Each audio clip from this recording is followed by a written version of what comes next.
आणि आता पाहणार आहोत टॉप 9 मोठ्या बातम्या।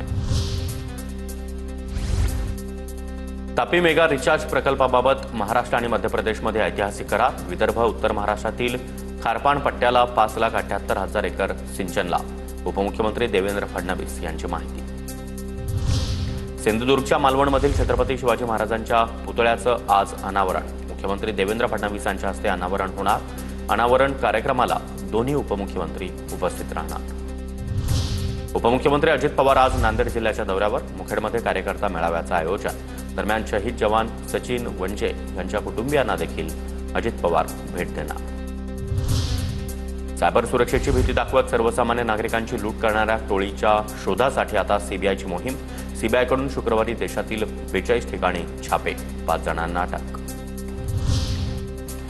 स्वातंत्र्यवीर सावरकरांवर केलेल्या वक्तव्याप्रकरणी राहुल गांधींचा जामीन अर्ज रद्द करा। सत्यकी सावरकरांचे वकील संग्राम कोल्हटकर यांची न्यायालयात मागणी। 28 मे रोजी पुढील सुनावणी होणार। मुंबई आणि परिसरामधील मच्छीमारांना समुद्रामार्गे मासेमारी बोटी घेऊन जाताना दक्षता घेण्याची सूचना। मत्स्य व्यवसाय आयुक्त किशोर तावडे यांची सूचना। भारत पाकिस्तान तणावाच्या पार्श्वभूमीवर खबरदारी घेण्याची सूचना। यंदा नैऋत्य मोसमी पाऊस नियोजित वेळेत भारतामध्ये दाखल होणार। केरळमध्ये 27 मेला मोसमी पाऊस येणार, हवामान खात्याचा अंदाज। राज्यामध्ये पुढील 3 ते 4 दिवस वादळी पावसाचा इशारा। विदर्भ, मराठवाडा आणि मध्य महाराष्ट्र या भागामध्ये वादळी पावसाचा अंदाज।